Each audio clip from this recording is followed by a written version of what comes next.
Hello everyone, welcome to Gagan the deserving India. दोस्तों, आज के इस लेक्चर में हम बात करेंगे टेम्पल्स इन न्यूज। ऐसे टेम्पल्स जो कि 2023 और 24 के एकेडमिक ईयर में काफी ज्यादा चर्चा में रहा, उन सभी टेम्पल्स के बारे में बात करेंगे। अब यूपीएससी कुछ ऐसे टेम्पल्स को ही पूछने लगा है जो कि चर्चा में बना हुआ है। जैसे कि आप अगर सोमनाथ के टेम्पल की बात करोगे तो वहां से आपको समझ में आएगा कि यूपीएससी वहां से भी क्वेश्चन पूछ रहा है। अगर आप पीवाईक्यूज को अच्छे से एनालाइज करोगे तो ये बात आपको समझ में आएगी। ठीक है, तो चलिए स्टार्ट करते हैं टेम्पल्स इन न्यूज। ऐसे टेम्पल्स जो कि न्यूज में बने रहे हैं। तो सबसे पहले अगर मैं आपसे बात करूं तो होयसाल्स टेम्पल्स, ये ग्रुप ऑफ टेम्पल्स है बेसिकली। इनकी बात मैं आपको सबसे पहले करना चाहूंगा क्योंकि इसको अभी हाल ही में वर्ल्ड हेरिटेज साइट का स्टेटस मिला है। और ये वर्ल्ड हेरिटेज साइट क्या है, यूनेस्को के द्वारा दिया जाता है। अभी आप देखिए कि Hoysalas in Karnataka declared 42nd UNESCO world heritage site. आपको याद रखना है 42वां नंबर का वर्ल्ड हेरिटेज साइट है। अगर मैं पूछूं कि इसी के साथ साथ इंडिया का ऐसा कौन सा साइट है, कौन सा हिस्टोरिकल मॉन्यूमेंट्स है जिसको कि वर्ल्ड हेरिटेज साइट का स्टेटस मिला है, तो आप कमेंट में बता सकते। तो ये कहाँ पे है? कर्नाटका में। ऑब्वियस सी बात है, तो आपको याद रखना होयसाल्स टेम्पल्स कहाँ पे है? कर्नाटका में। कभी कभी यूपीएससी इस तरह से फ्रेम कर देता है ऑप्शन, इस तरफ टेम्पल का नाम, दूसरी तरफ स्टेट या फिर सिटी का नाम। आपको बताना होगा कि कौन सा टेम्पल किस स्टेट या फिर किस पर्टिकुलर सिटी में से बिलोंग करता है। इसमें कुछ अलग अलग टेम्पल्स हैं, जैसे कि बेलूर का अगर मैं बात करूं, चेनेस्क्वेका टेम्पल, होयसलवारा टेम्पल की अगर मैं बात करूं, हेलेबीडू की, वही बात करूं सोमनाथपुरा, वहां पे केशवा टेम्पल। तो 3 अलग अलग टेम्पल्स हैं। तो ये कर्नाटका में है, जैसे कि मैंने अभी आपको बताया, हम्पी, वेस्टर्न घाट और पटाडकल में। अगर मैं चेनवस्का टेम्पल की बात करूं तो बनाया किसके द्वारा गया था?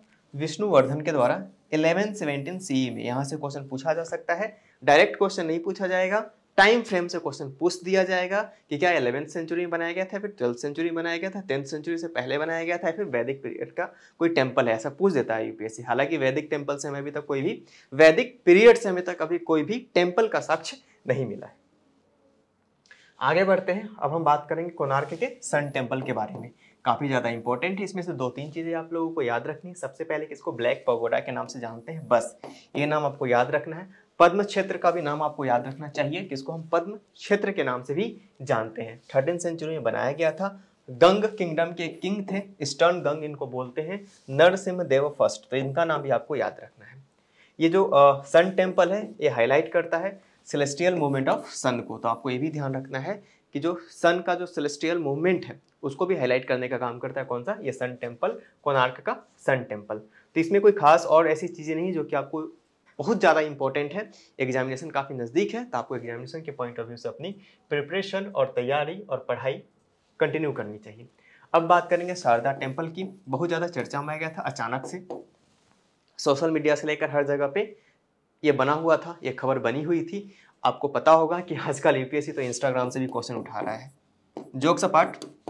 लेकिन 22 में एक क्वेश्चन पूछ दिया था जिसका सोर्स कहीं भी नहीं मिला था, लेकिन एक इंस्टाग्राम के पोस्ट से पता चला था उस स्पीसीज के बारे में जहां से यूपीएससी ने क्वेश्चन पूछ दिया है। तो अभी हम अगर शारदा टेम्पल की बात करें तो शारदा टेम्पल क्या है, सबसे पहले वो समझते हैं। देखिए, one of the 3 principal shrines of the region along with Martand sun temple and Amarnath temple. तो इन में से इन दोनों के साथ साथ ये शारदा टेम्पल जो है एक इंपॉर्टेंट साइट है, has a close resemblance to the Martand temple के साथ इनका काफी ज्यादा संबंध है। आप इसको चीज को याद रखेंगे। अल बरूनी ने इसको डिस्कस किया है, तो कभी कभी पूछ दिया जाता है फॉरेन ट्रैवलर के अकॉर्डिंग कि उन्होंने अपने पॉइंट ऑफ व्यू से क्या लिखा है किसके बारे में। जैसे कि क्वेश्चन पूछ दिया जाता है ना कि जब वो आए थे तो उन्होंने क्या देखा था इंडिया में, जब वो हर्षवर्धन के काल में आए थे तो उन्होंने क्या देखा था इंडिया में, चंद्रगुप्त मौर्य के टाइम पे जब आए थे तो उन्होंने इंडिया में क्या देखा था, कृष्णदेव राय केडीआर के समय में जब आए थे तो उन्होंने इंडिया में क्या देखा था। इस तरह के क्वेश्चन पूछ दिए जाते हैं। तो आपको याद रखना है कि अल बरूनी ने शारदा टेम्पल को डिस्क्राइब किया है, अपने अकाउंट में इसको बहुत ही क्लियरली मेंशन किया है। चलिए चलते हैं अगले टेम्पल की तरफ, त्र्यंबकेश्वर टेम्पल। अब इसके लिए आपको 2-3 फैक्ट्स याद रखने होंगे। सबसे पहले कि त्र्यंबकेश्वर टेम्पल किसके लिए होगा? शिव जी को रिप्रेजेंट करेगा। शिव जी का जो 12 ज्योतिर्लिंग है उनमें से एक है त्र्यंबकेश्वर। ये है कहाँ पे? तो आपको नासिक में देखने को मिलेगा। और गोदावरी रिवर जहाँ से ओरिजिनेट होती है वहीं के अगल बगल में इस टेम्पल को बनाया गया है। कहाँ पे? Foot hills of mountain Brahmagiri. तो आपको ये भी याद रखना होगा। किसने बनाया था इसको? तो पेशवा बालाजी बाजीराव के द्वारा इसको कंस्ट्रक्ट किया गया था 1740 और 1761 के बीच, मतलब कि कुल मिलाकर 21 सालों का समय लग गया था इसको कंस्ट्रक्ट करने में। त्र्यंबक का मतलब होता है ट्रिनिटी या फिर त्रिदेव, लॉर्ड ब्रह्मा, लॉर्ड विष्णु और लॉर्ड महेश यानी कि शिव की बात करी जा रही है। इसको किस स्टाइल में बनाया गया था? चूंकि नासिक, अगर मैं नासिक की बात करूं तो नासिक है बिल्कुल इस वाले पॉइंट पे, मतलब कि प्लेटू वाले रीजन में, लेकिन फिर भी इसको बनाया गया है नागरा स्टाइल ऑफ आर्किटेक्चर में। तो आपको पता है टेम्पल आर्किटेक्चर के दो विधाएं होती है। पहली विधा होती है द्रविड़, दूसरी नागर। नॉर्थ इंडिया में हम द्रविड़ स्टाइल में बनाते हैं और साउथ इंडिया में, माफ कीजिएगा, नॉर्थ इंडिया में हम नागर स्टाइल ऑफ आर्किटेक्चर बनाते हैं और साउथ इंडिया में हम बनाते हैं द्रविड़ स्टाइल ऑफ आर्किटेक्चर में टेम्पल का निर्माण हम करते हैं। इस वाले स्लाइड में हम समझने की कोशिश करेंगे जितने भी ज्योतिर्लिंग्स हैं उनका स्ट्रेटजिक लोकेशन का। तो यहाँ से क्वेश्चन पूछता है कि बताओ ये जो टेम्पल है किस स्टेट से बिलोंग करता है। तो हो सकता है कि 4 ज्योतिर्लिंग का नाम लिख दे, आपसे पूछ दिया जाए कि चारों में से बताना है, आपको मैच करना है कि कौन सा करेक्टली मैच है या फिर नहीं है। तो सबसे पहले हम नॉर्थ से स्टार्ट करेंगे। नॉर्थ में आपको देखने को मिलेगा केदारनाथ। आप देख सकते हैं केदारनाथ का स्ट्रेटजिक लोकेशन उत्तराखंड में। उसके बाद आपको बैद्यनाथ धाम, ये भी एक ज्योतिर्लिंग है जो कि आपको झारखंड में देखने को मिलेगा। विश्वेश्वर, ओमकारेश्वर, महाकालेश्वर, ये आपको देखने को मिलेगा कहाँ पे? मध्य प्रदेश में। त्र्यंबकेश्वर, जैसे कि मैंने आपको बताया, नासिक में। सोमनाथ और नागेश्वर, 2 गुजरात में भी आपको देखने को मिलेगा। उसके बाद मल्लिकार्जुन और रामेश्वरम, ये आंध्र प्रदेश में मल्लिकार्जुन और रामेश्वरम जो आपको देखने को मिलेगा, ये देखने को मिलेगा तमिलनाडु में। तो आपको ये जितने भी 12 के 12 ज्योतिर्लिंग से आप स्क्रीनशॉट ले सकते हैं। मैं थोड़ा साइड में हो जा रहा हूँ, इनको आपको स्ट्रेटजिक लोकेशन आपको बिल्कुल ध्यान में रखना है। चलिए चलते हैं अगले स्लाइड में। अब बात करेंगे तुंगनाथ टेम्पल के बारे में।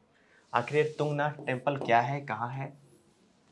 तो सबसे पहले टेम्पल जो लोकेटेड है रुद्रप्रयाग डिस्ट्रिक्ट में, और ऐसा माना जाता है कि 1000 ईयर्स पहले ये अर्जुन, जो कि पांडवाज में तीसरे भाई थे, तीसरे नंबर के पांडवाज थे, उन्होंने इसको बनाया था, उसका निर्माण कराया। ऐसी बात करी जाती है 1000 साल पहले का मतलब है कि हजारों वर्ष पहले, नॉट ओनली 1000 ईयर्स अगो। तो इसका जो एल्टीट्यूड है, इसकी जो ऊंचाई है 12000 फीट पे है, काफ़ी ऊंचा में है, ऊंचाई पे है ये। Highest Shiva temple in the world, Shiv ji का सबसे ऊंचाई पर स्थित कोई टेम्पल है, वो है तुंगनाथ टेम्पल। तो आप इसके बारे में ध्यान रखेंगे। इसके बारे में 2-3 और चीज़ें हैं जो कि आपको पता होना चाहिए। सबसे पहले तैत्तिरीय केदार इसको बोला जाता है, पंच केदार के नाम से भी इसको बोलते हैं।